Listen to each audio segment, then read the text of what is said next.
I'd like to welcome you all to this session that we're running today on how a Fortune 100 company prioritizes their growth projects.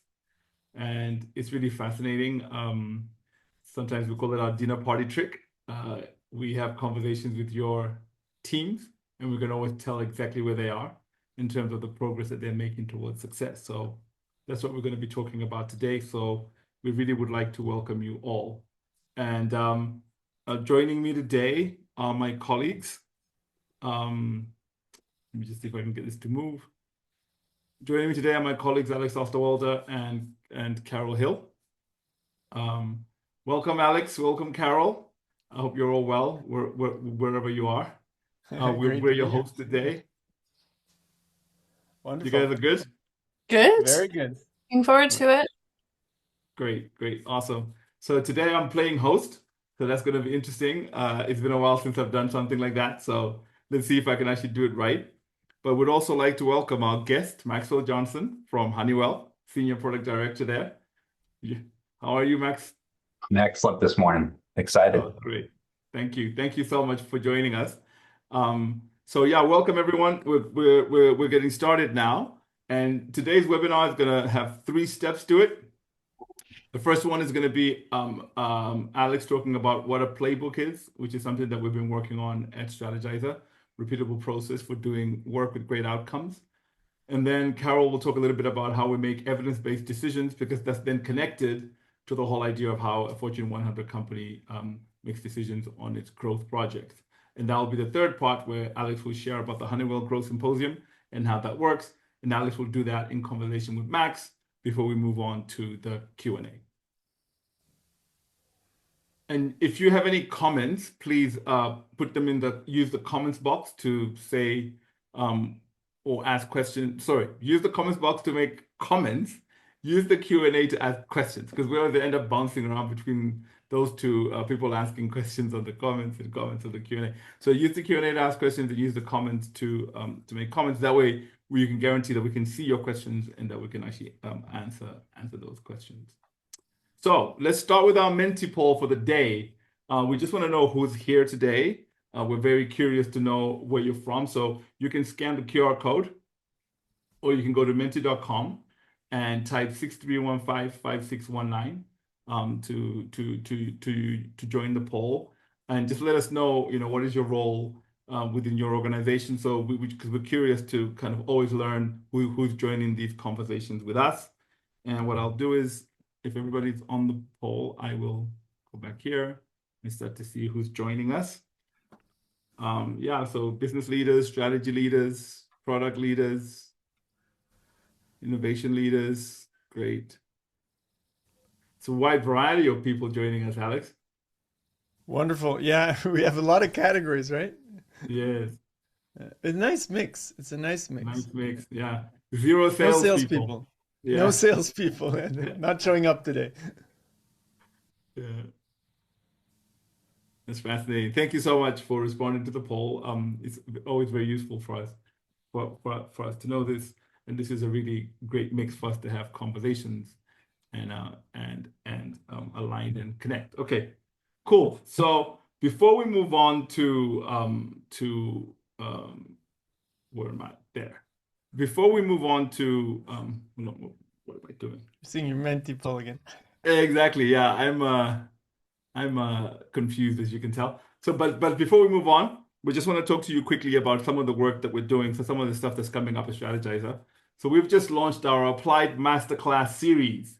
And the first one straight out the gate is with Alex Osterwalder, talking about customer obsession by design. And for this masterclass, you'll get to learn how to do evidence-based customer understanding, define your ideal customer profile, learn some of our tools like practical use for AI in terms of your customer understanding. But even more fascinating is you're going to get 1 year access to our entire playbook library if you sign up for this masterclass. You also have the chance to sign up, because the masterclass is going to be a series of masterclasses. So we have the customer obsession by design happening in April, and then we also have the value propositions that win in the market happening in May, and then we have how to outcompete through Business Model Advantage happening in June. And then I'm also going to be delivering one on organizational change and momentum and how to create buy-in for organizational change, but we're yet to decide on the date. So you can either get one of the masterclasses if you want, or you can get the whole bundle. But it'll be very interesting again because you get access to all our playbook library after that. And then lastly, if you want to join as a team, also we have an opportunity for you to do that. So you can run the masterclass with your team, and you can move faster. So yeah, you can take the masterclass together as well. But for that, you can't buy online. You'd have to get in touch with one of our sales folks so we can see how we can help you. So yeah, if that's something that's interesting for you, please respond to the poll that's now showing there. By the way, when I said we're running a masterclass series, Siri came on my phone, which is crazy. Yeah. AI out of control. All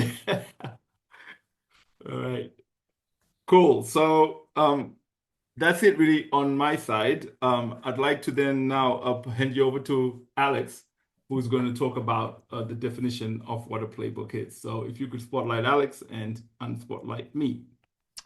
Okay, so what we're going to talk about before we get to, how Honeywell makes evidence-based decisions is like how we did it. So we're going to show you exactly, and Max is going to be able to share some of his experiences. We iterated actually through 4 different growth symposiums till we really settled on one pretty strong format.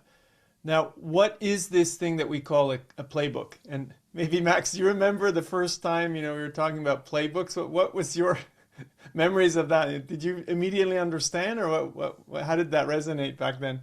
Well, I think I thought I understood. I said, oh yeah, you mean the PowerPoint deck of what we use for slides and templates and the way that we present to leadership, right? That's our playbooks. So you guys can help us modify those, right? Totally changed after a few conversations, right? Exactly. So before we get back to Max and we're going to look at how we do it, Carolyn and I are going to show you, kind of walk you through this idea of a playbook and walk you through the idea of evidence-based decision making. But the term comes from sports. Coaches document their plays that the teams will use to win games. Now, in business, actually it's a pretty common term. Playbooks document the repeatable actions that lead to a result. And often, it's maybe a more modern word for the stage gate process. We have these playbooks to get people to go through a process. So based on everything we learned at Strategyzer, we created playbooks as well. But what we really do is actually combine this idea of a step-by-step guidance. Here's what you're going to need to do, and visual workspaces to execute those plays if you want, and facilitate those activities to deliver business results. Now, how did this whole thing start? I really want to go back because I think it's important to just kind of show the story, because it'll lead up to how this really works in organizations like, for example, Honeywell. So going really far back, when I worked with Yves on a PhD, we came up with this thing called the business model ontology, which is a framework. But then, after kind of publishing this, people started using it, we turned it into a tool. And that was back when I was, with Stefano Mastrogiacomo down here. You can see this logo, Arvetica. We had a consulting firm. And all we did was draw a couple of lines around the concept that you've seen before, the business model ontology. And that's how the business model canvas was born. And that was the kernel, if you want, of our first book. Then we went on to start playing around a little bit with software. We tested ideas with an iPad app. We launched a web app, so we went into software. And ultimately, sorry, I don't know why this one went away. Yep. All of these things kind of came together in a whole series of books, a whole series of tools that we applied. And very importantly, we did it in very different formats. We did consulting, we did training, we did workshops, we did events, we did e-learning, we did facilitated e-learning, we did software. And from all of these things, we really started to learn, what is it that we actually do? If you take this whole surface, all these tools, all these ways, these formats of applying them in organizations, we realized it comes back actually to tools, business tools, and I like to call these tools not templates because they're really founded in, deep concepts that we test and iterate, the clear steps of how to apply these tools, because there's a huge template fatigue out there, which I understand because we force all these templates onto people. What you want is really strong business tools and very clear, simple, and practical ways to apply those, and expert facilitation to really bring this into an organization. So that's actually what we realized in 2025, just going back a little bit of soul searching, what Strategyzer is. And we packaged that in a more scalable way, not all of these formats, really taking what we learned from those formats and putting them into what we call playbooks. Pre-structured visual workspaces. They're not just posters on walls. We really believe in this idea of using visual workspaces digitally, but then sharing our practice of applying these tools step by step, either in a strategy workshop, or you're assessing what we're going to do today, the evidence of a business project that you want to invest in. And then the last one, really this idea of in-person, remote, or AI facilitation. Because obviously, people are expensive. You want to use them when you can, but there are more and more ways where we can infuse some sort of coaching without necessarily being physically present. So that's what we started to do, and that's what we're going to look at in a very specific case with Honeywell, how we created a playbook to run a workshop, to prepare a workshop, ultimately to invest in the best ideas by looking at evidence, not just the ideas. So what does that kind of come together as a playbook? And then we're going to look at evidence-based, and then we're going to bring it together in the Honeywell case, which Max will document or explain. So one is the guidance. What do we need to do first? So for that workshop with starting point, with guidance, with the playbook for Honeywell, well, what we did is we started to show people what concepts we're going to apply. They needed to learn these concepts fast, but e-learning, nobody has time for that. We immediately got the teams to work, to apply these things. Map out a customer, map out a business model, map out, the unknowns. And do that, of course, as a team, because that's what you want to do coming into a workshop in a prepared way. And ultimately, if you really want those outcomes at the workshop, the growth symposium that we co-facilitated with Honeywell, you actually need to start preparing certain objects before. So the whole thing really came together after a couple of iterations, and we'll talk about that in the last part.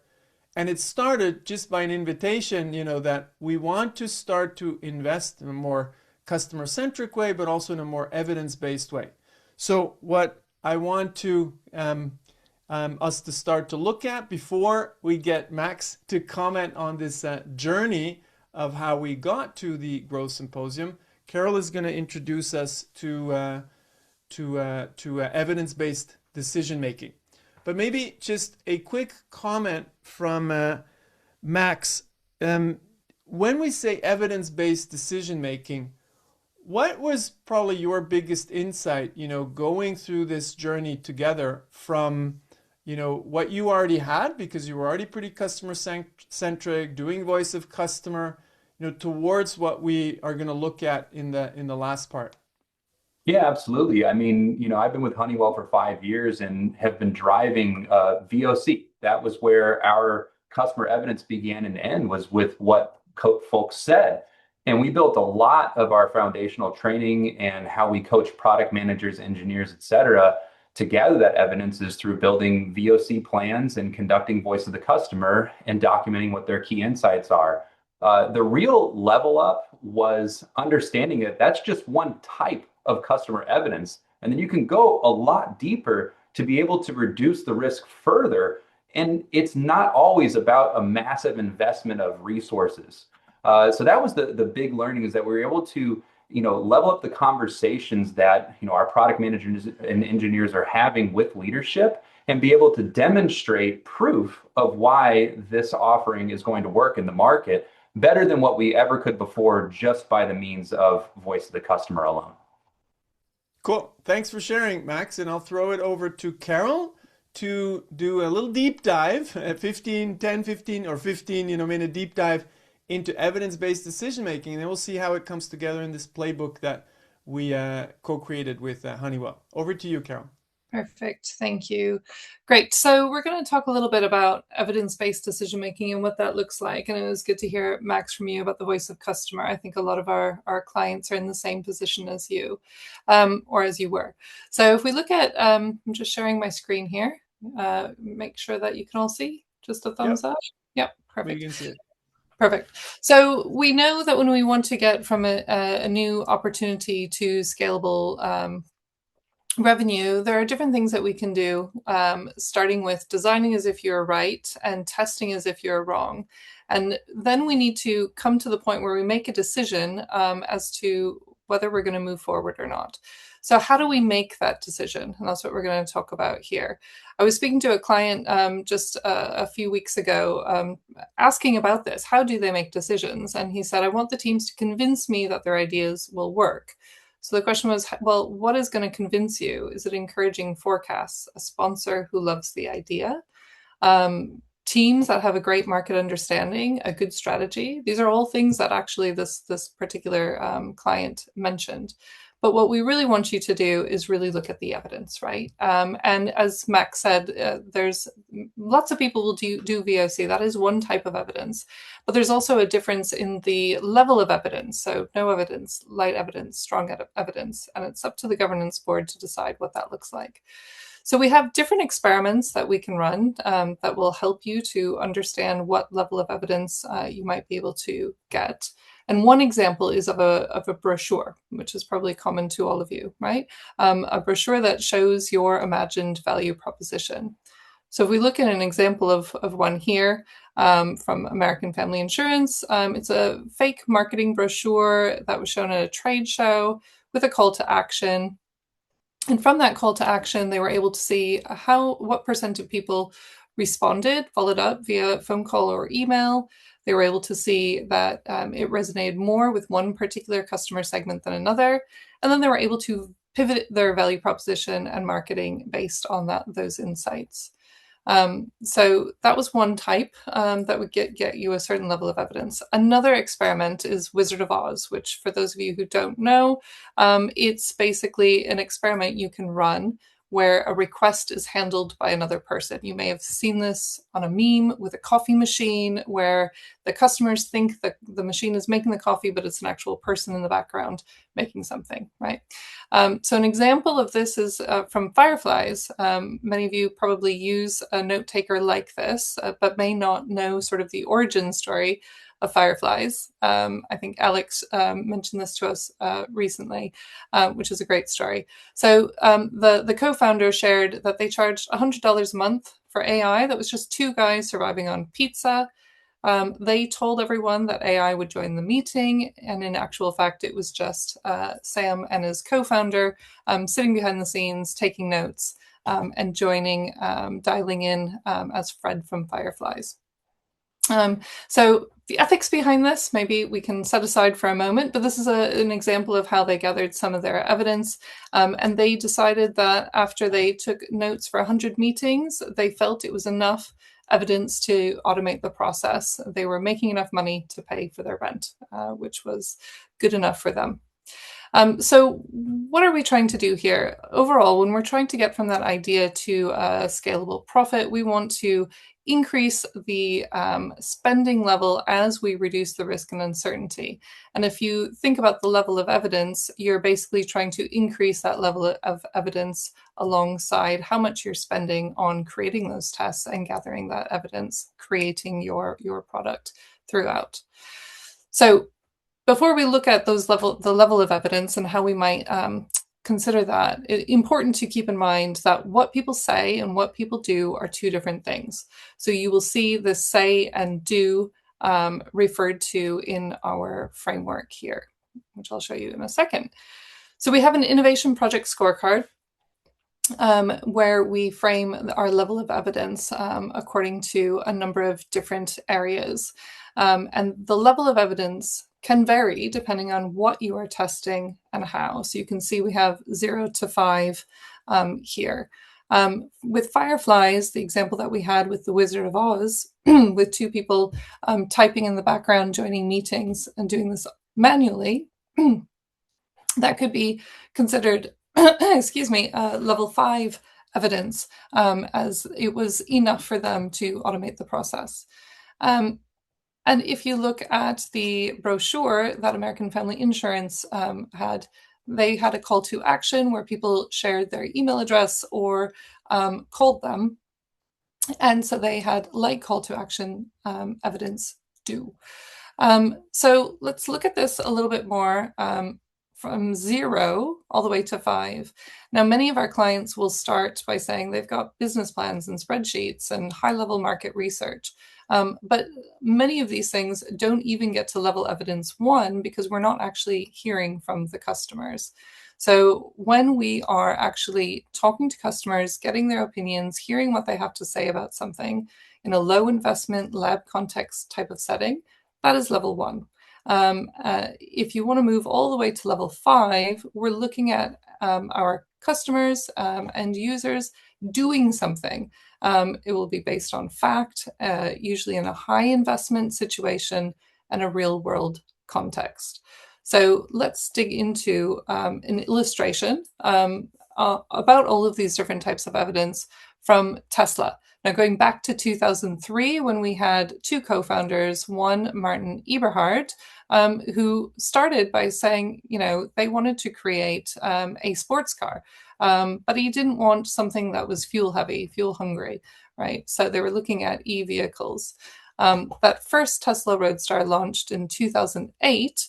But to get there, there's a bit of a journey. And Mark Tarpenning, who was the other co-founder back in those days, was the person who was leading the development of this.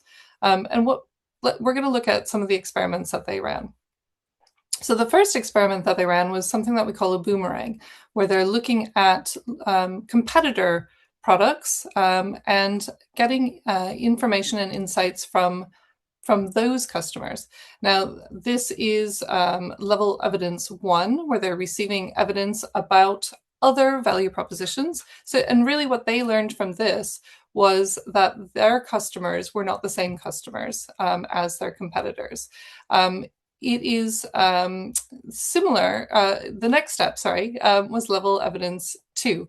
And that was taking different parts of cars and putting it together in a mashup to create a value proposition for the Tesla Roadster that they wanted to create and gathering evidence on that. So that is a level evidence 2, where they're showing actual artifacts there on their own value proposition.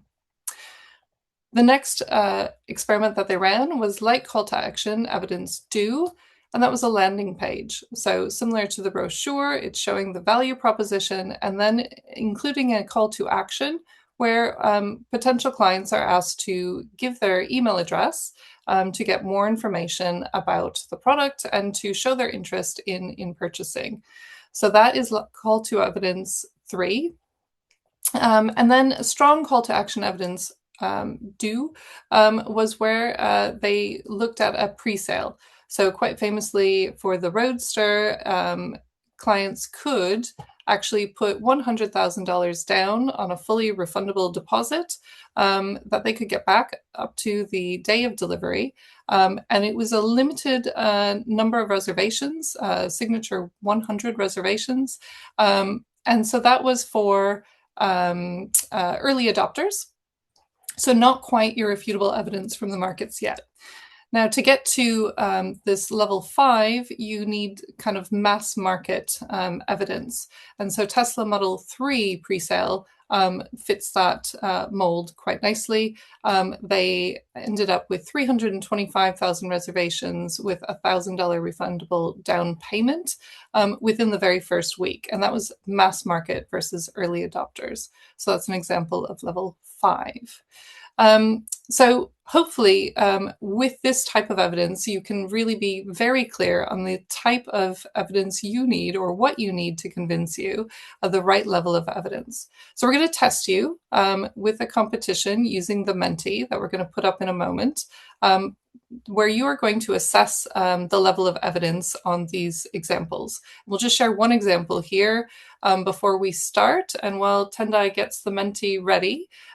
So if we were to look at an experiment with a customer interview, and we've got 5 people who were interviewed, you could think about what level evidence this would be from 1 to 5. And hopefully you would get a level 1, first light evidence. The important piece here, no matter how many interviews you run, even if it's 1,000, if all you're doing is getting evidence from what people are saying, you are, without any kinds of artifacts, you will always remain a level 1. So let's move Tendai over to the Menti. And I'll stop sharing my screen. Yeah, I've got the Menti. Alex, you wanted to say something? I noticed. Yeah, just so we don't, because we are going to compete, right? So we don't mislead people. 5 is not necessarily mass market, right? Because well, that was the specific example of Tesla where they didn't have the full price, but the number of pre-sales or down payments would justify probably a 5. If you take what Carol showed, so I'm just going to remind us with Fireflies, that was also a 5. That was by far not mass market because it was 2 people taking notes and sending out the notes, right? So it's this idea of making people feel it's the real thing in a real situation. And the last thing where people kind of trip up sometimes is they say, well, they didn't test their idea like as a 5. Well, they tested 2 aspects if you want, some of the desirability and the viability. They did not test the feasibility.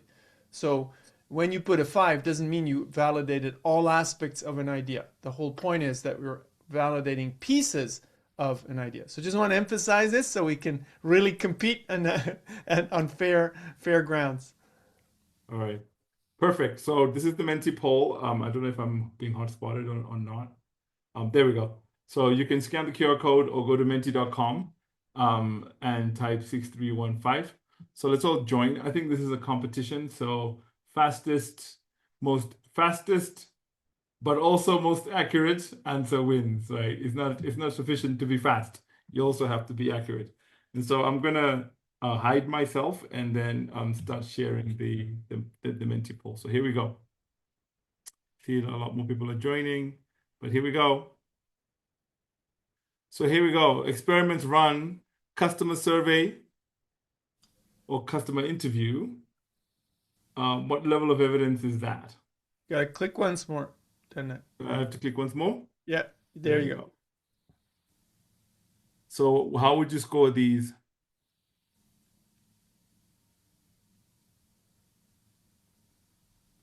And this is actually what we do also with senior leaders to train them to make evidence-based decisions, right? So this is not just for teams. Exactly. So you do a survey, customer interview, what level of evidence is this? And there we go. That's correct. It's level 1.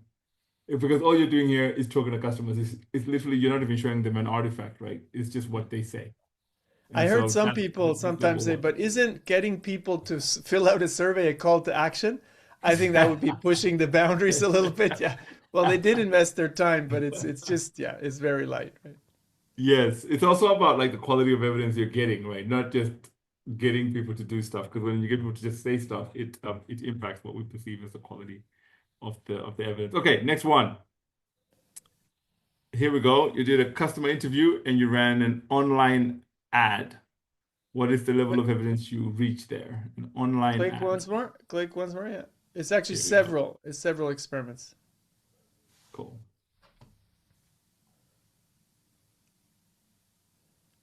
This one people trip up a bit more. Right. We didn't show this one, so you have to guess a little bit. Exactly. An online ad. Okay, cool. Yeah. That's it's not level 2 because you're asking people to do something now. So, it's light call to action evidence because it's an online ad. You're asking them to perform some kind of behavior. So, yeah, And people are being tough. People get this wrong, right? Because they don't realize you're not asking them to click on that ad.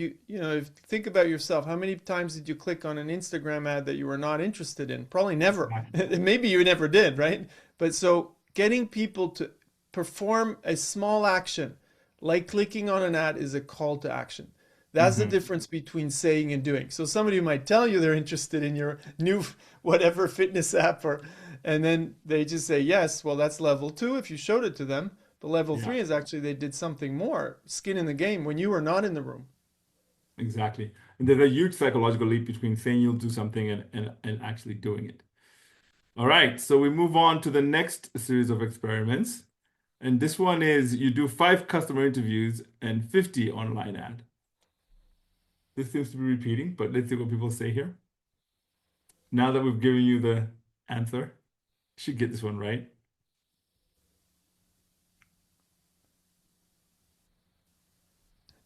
It's a bit more, right?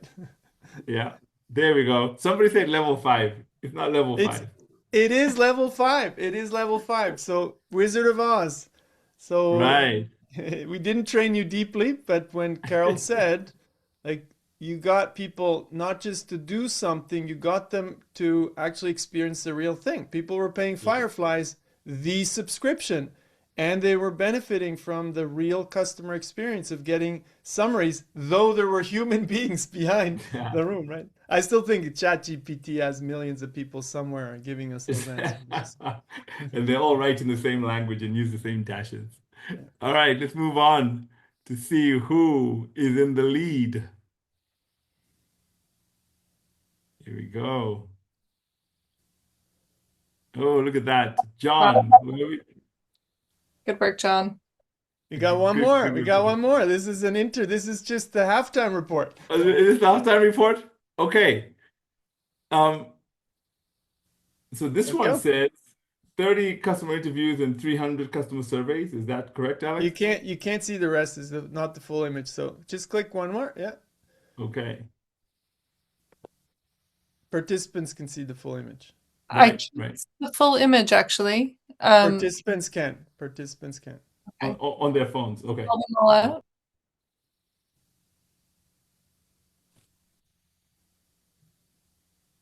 Max, are you playing as well?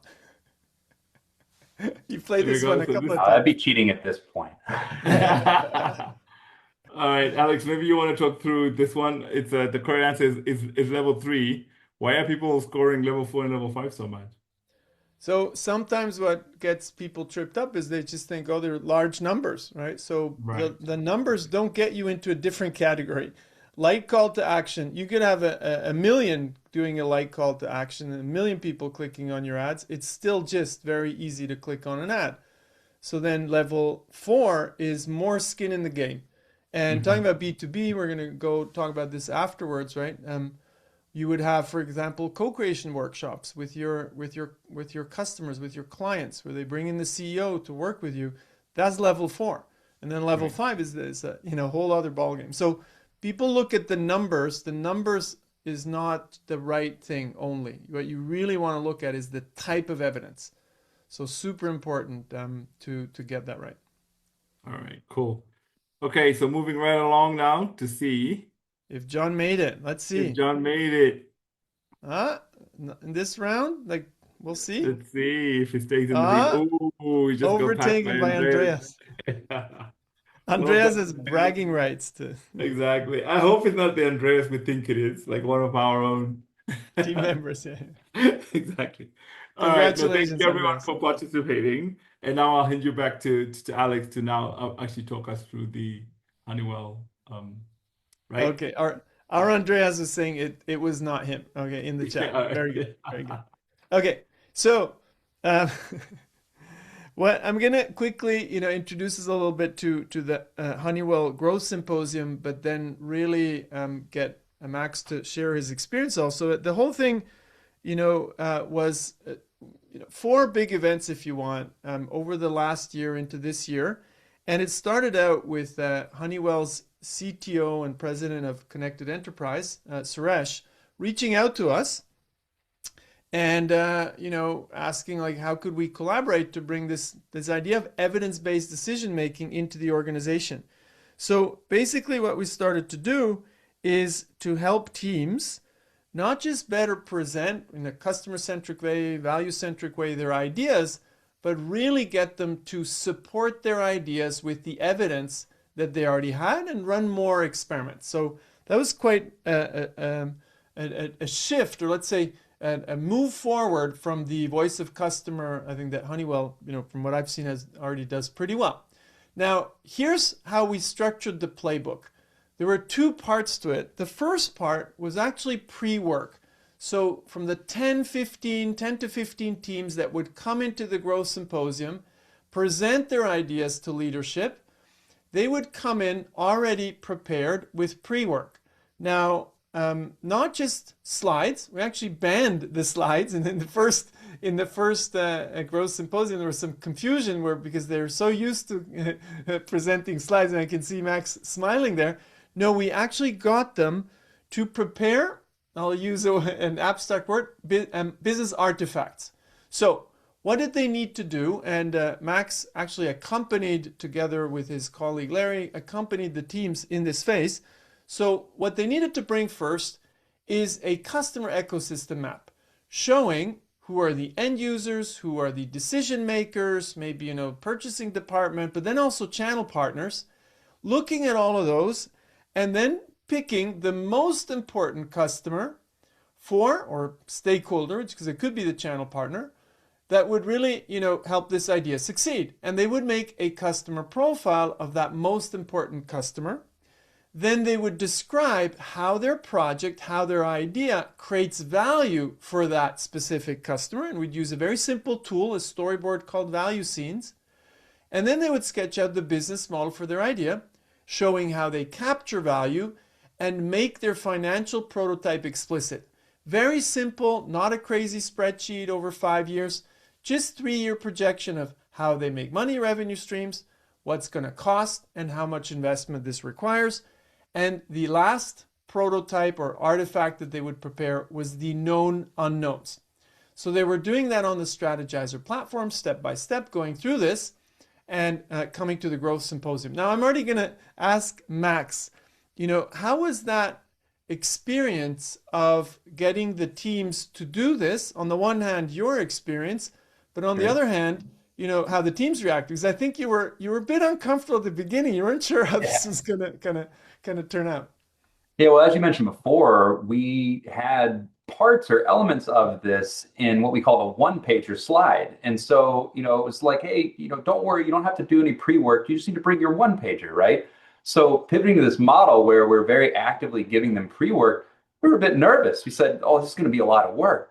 What we found was the teams loved it because there was all this shadow pre-work going into building this slide that they had to then iterate over and over again with different stakeholders throughout the company leading up to the event, only to arrive at the event and get hosed, right? So, it was very helpful to have this build up and be able to focus it all on the market requirements, on the customer requirements, and the way that it builds into a model where they have a platform to discuss evidence and what their plan is going forward for the future and how they're going to deliver this. So it was really, at first, we were a little apprehensive on what the work would be, but the work is happening. This made it decomposed into manageable, bite-sized elements that build on each other that the teams really appreciated. Yeah. What were some of the things that you heard from the teams? I'm curious, right? Because it's quite a transition, from this mode of working where you prepare slides towards now you need to actually do deep thinking of the projects, right? This actually is almost, this is your job, right? You have to map out the customers and the value propositions. And rather than going into, detailed slides, you actually focus on the core. Was this uncomfortable for them? It was initially because, we're a company that's very rich in technology. We're an engineering technology forward company. So, we're pushing people out of their comfort zone. They naturally go to the technical solution. That's where everything ends up, right? So we asked them to bring all of these things in this one pager, right? That they come together. That's, inclusive of a value proposition and, market sizing data and things like that. But what do? They immediately go to talking about their technology. That's where it all goes. And, why Honeywell can do this and others can't, right? This gave them a platform to actually stretch and think about the customer problem that they're solving.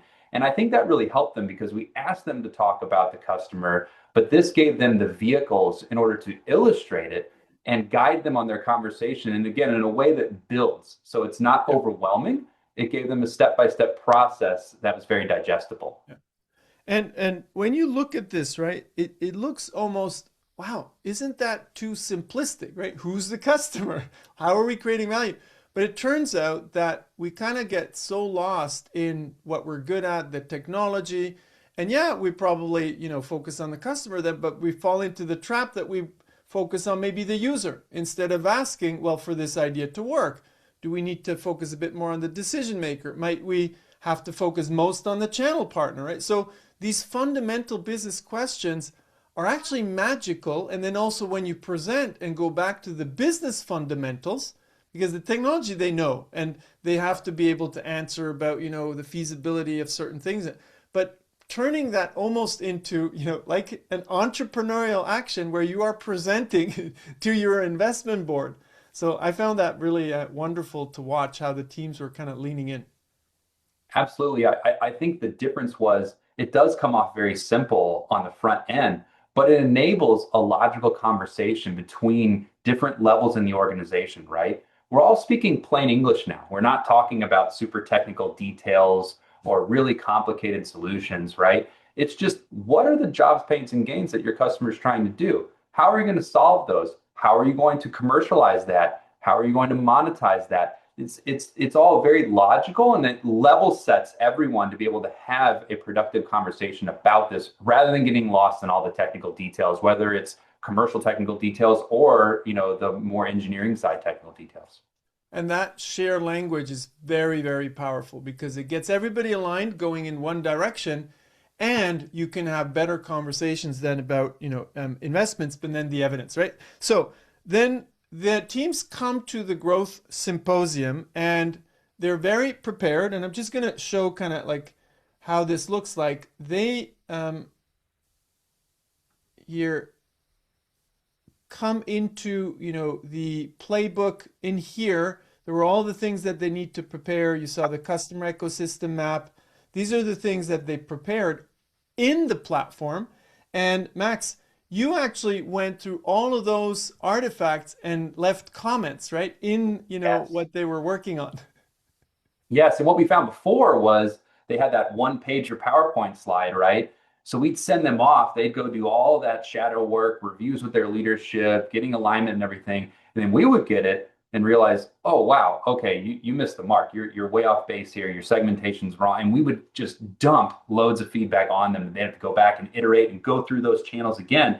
Instead, like I said, this decomposed it down into different components, and using the platform, we're able to give asynchronous feedback to them that they could then take in a very easy to manage way and modify each step along the way rather than waiting and doing a more waterfall approach where we're looking at the end result and saying, okay, let's reverse engineer all this to the start. We're able to do it asynchronously. So it made my job as a facilitator and a coach a lot easier. And the teams really appreciated it too, because they were getting feedback faster and at the moment of need. And it was impressive how, you and your colleague, Larry, like you were, giving feedback and holding office hours for something like 12, 14 teams, which is quite a load, you'd say, over 3 weeks. But it worked pretty well with this combo. Then we came into the growth symposium here. So you see the growth symposium starts. And here I was presenting some things. And then again, they were going to go into some work sessions. But what I want to show is basically what they needed to present at the end of the day. And let me switch back to the presentation here. So what they needed to present at the end of the day to the leaders was from the platform, actually from my laptop. I was navigating them through, and they were first very uncomfortable because they like to have their own PowerPoint slides. But it's very simple, right? They had 30 seconds. What's the big idea? Who's the customer? How are we creating value? What's the price? How are we going to capture value? Then they wouldn't present the customer profile. They'd actually just present for the most important customer, the top jobs, pains, and gains. And here's where it gets interesting. They would supplement that. This is what we were doing throughout the day. They would present the evidence that they have to show that they understand the customer. And here you can see levels of evidence. So the typical kind of voice of customer would be 1 or 2. But if you really want to be sure this is going to work, they really have that problem, you need to push the boundaries to 3, 4, or 5. And I remember at the very first growth symposium already, Max, you were saying, wow, kind of the ideas of levels of evidence to support, what teams know. That was quite an eye opener, I think, for you back then. Absolutely. I mean, we had some projects where we felt like they were in an extremely mature state and, we're ready to rock and roll and invest, only to realize like, well, we've really just stopped, or we've ended with what people say, right? We've done a lot of different interviews, but when it comes to like the actual do portion, that was not really on our radar. So it was a real game changer for us to say, okay, how do we take this to the next level to really reduce our risk further and understand? And, with some of the other things that we've done incorporating this methodology, it's led us to actually kill projects where we've had say evidence, but once we get to the do, Yep. Suddenly it's a different story. And so it's had a positive outcome in that way as well. So that was the customer. They had 1 minute to talk about the customer jobs, pains, and gains, and another 30 seconds for the evidence. Then they went to the value proposition. How are they creating value? So all they would do is show a value scene, so storyboard of how they're creating value, key differentiators, and again, then the evidence, not just, say evidence, what customers say, but here for the value proposition, they would often get all the way to a 4 and sometimes to a 5 when they had first contracts. But 4, what would that be? Workshops where they co-create with the customer, or they just try to figure out, what are the top jobs, pains, and gains, and what are the key benefits that customers actually care about. So why is that not just a 3, but a 4? Because if you get, the CEO of a client to move and to join a co-creation workshop, that's already quite a commitment. And I think we've seen this from quite a few teams that they really, had an aha moment also, and they started to really like this idea of co-creation workshops. Right. Absolutely. Okay, so and the third part here was the financials and the business model. Again, keeping it super light and always supporting that with evidence. And then at the end, what they had to kind of just end with is what are the key unknowns that they still have today? Because these were all projects that were already in flight, but not using this idea, this methodology yet. But we started to infuse that over just, one workshop. So it was pretty impressive to see them do that. And then when they presented this at the end, they immediately could have very shared language with the decision makers who gave feedback on the ideas, on the different aspects, in particular also the evidence. So it's really fun to see leaders were immediately playing that game of not just judging and quote the idea or saying what they like or not, but really going deep on the evidence. And I remember something you said, Max, when you were at the Strategyzer bootcamp, that if you give the leaders want to grill the teams in a positive way, they want to get the best out of them. They want to make sure the teams know what they're talking about. But you need to give them the right tools to grill the team the right way. And I think with the evidence-based, we really hit a great mark with the leaders. 100%. The leadership, they're going to grill the teams, whether you like it or not. And they, just like the teams, will downshift into scrutinizing the technical solution if you don't give them a means to have the right discussion. So by giving them this framework, it really enabled it and drove the right behaviors, both from participants, but also from the leaders. They appreciated it because it gave them a framework to structure their feedback for the teams. And so it was a great outcome for the participants, but also leadership really appreciated it as well. Now, we're getting already to the end. Like it's 10, it's 10 to. We ran through this. This is amazing. I'd really love to hear from you, Max. Kind of what are your key takeaways of working like this? This idea of a playbook where you have structured approach, you have visual workspaces where you kind of, create before, you create in the workshop. And then in particular, in this case, moving towards evidence-based. What are some of your takeaways going through this process? We've been collaborating now about for a year, so I'm curious how you feel about the different aspects and what you take away from this. Absolutely. I mean, for one, starting with the playbooks themselves, what I love about it is we have a robust learning program that we do for engineers, for product managers, et cetera. But a lot of it was done classroom setting, or it's e-modules, or it's whatever. The great thing about this is it brings the work to them in the moment of need, right? So the training, it's short, it's punchy. It says, here you go, here's a 3 to 5 minute video, and then here's what you need to go and do. And then it builds to the next thing. Rather than taking an entire subject, and trying to teach them in a classroom for an hour, we're actually having them do things with projects. They're doing their work while learning. So that's one. What used to take weeks in terms of we schedule a discovery workshop, for 2 days, spend a lot of time in a room with a lot of hot air discussing technical solutions before we'd ever talk to a customer. Now we're able to do something, in a matter of a much shorter time frame where people are building these things out with plans on how they're going to go and address their risks and unknowns, getting customer feedback and market data. It's something that we really took a much longer time, and this brought the speed there as well. And then last but not least, I mean, we've created a foundation for how we can have, like you said, the shared language between leadership and the teams asking the right questions at the right moment. Those technical questions around feasibility, they need to happen, but they need to happen later. Once we understand that there's a true need in the market, and it's beyond just, oh, we talked to these 2 customers and they said that this sounds interesting to them. We're decomposing what different types of VOC are, let alone the other types of evidence. And so for us, it's really been a game changer around understanding the levels of risk that you have to adopt. You're never going to eliminate all the risk, but you can have a better understanding of the level of risk that you're taking by gathering deeper customer evidence. And the structure that this provides around it, I think, is really the great takeaway.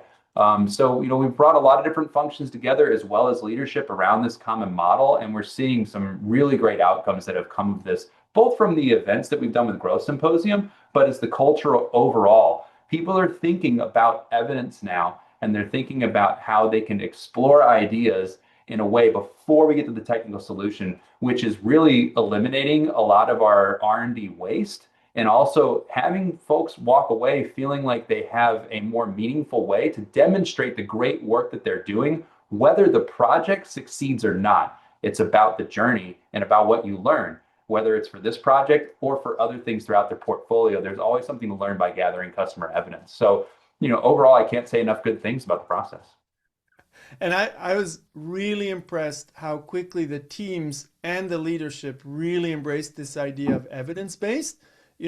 We say transformation is hard, and it's hard. We just started, but it was really, really lovely to see, how people were jumping on board immediately and wanting to do this because it creates a shared language. So we might get some more questions afterwards in the Q&A. I just want to summarize with, my big takeaway was that getting the teams, who are super sophisticated around the technology, to go back to presenting who's the customer, how are we creating value, how are we capturing value, was extremely powerful to then bring in the second part. Okay, now we know what we're talking about. Now let's show the evidence that supports the different aspects of the idea. Evidence for desirability, evidence for feasibility, evidence for viability. So wonderful to have you, Max. I'm sure there are going to be more questions. We're just going to do a quick kind of mini wrap up before we get to Q&A. So what are we excited about at Strategyzer? So I'm just going to throw this one back up that you've seen before. If I can make the slides move. We do have the master classes, but then we do these kinds of workshops and sprints like you've seen with Honeywell. Now, contact us if you want to hear more about these kinds of things. So that's number one. And once we've done that, and before we go to questions, we also like to get very quick feedback. So we also need our scores. This will be more of a say. The do is that you showed up. So maybe we can launch the Sean Ellis score. And then Tendai, you've probably been following what kind of questions came up. So we do have then 5 more minutes. We'll leave the Sean Ellis score up, but we can jump to questions. So I'll throw this back to you, Tendai.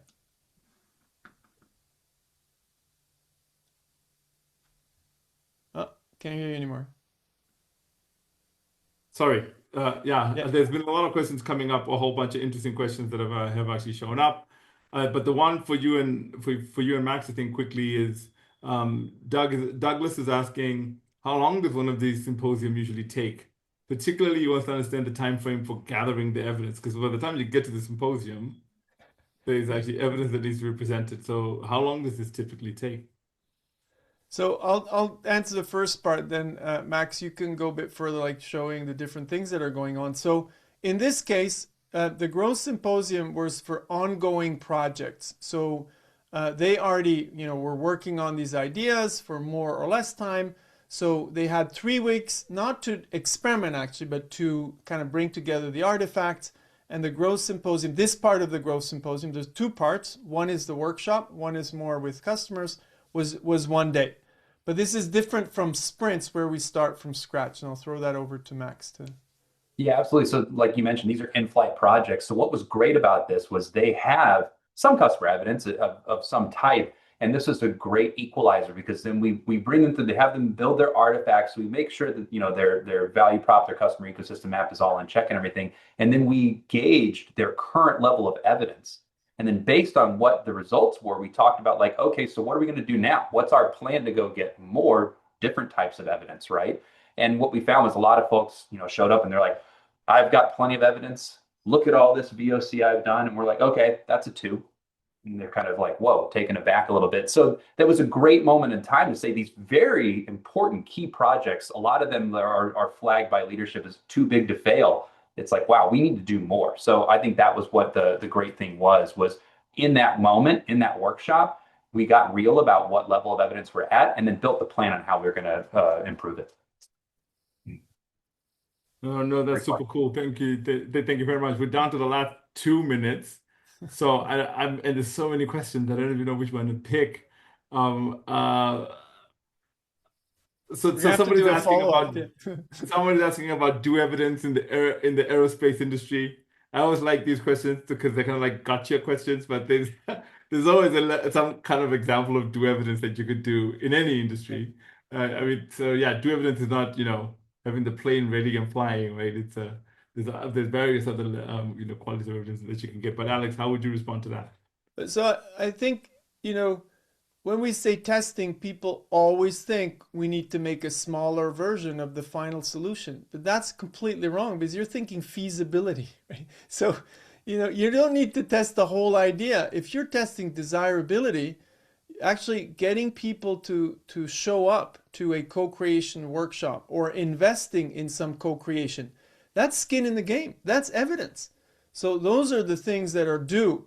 And like light do, so level 3 is when you talk to people about an idea and then maybe a couple of weeks or a month later, they come back to you without you prompting them. That actually is due evidence because you didn't ask them, you didn't try to sell. Later they came back to you. So those are signs. So I think people are confusing building a smaller version and testing everything. Of course, we're not going to, test broken airplanes. Right? So that's that, but that's the wrong path. That's thinking about testing the wrong way. I'm sure you had experience with this, Max. Yeah, I was going to say, it's typically not the longer cycle ones that we struggle with gathering evidence because you've got the time. It's the shorter cycle where folks are like, oh, I don't have time. And what's been great about working with Strategyzer is there's some very lean methods. There's all the, their experiment library allows you to choose the right method to gather customer evidence that's appropriate for the cycle time of what you're developing. So if we're designing something that's for the building automation and we have to move very quickly versus the aerospace industry, you have to adapt what experiment you're going to use in order to arrive at the comfortable level of risk you have to proceed. And that's what it's all about. Yeah, exactly. And also just what Carol has been explaining there in the chat, which is level of evidence applies to all the different types of hypotheses. So understanding your customers, you can get to level 5 on that. understanding the channel, you can get to level 5 on that. So it's not level 5 for the whole thing all at once, right? Yep. It's level 5 for all these different levels of evidence. Yeah.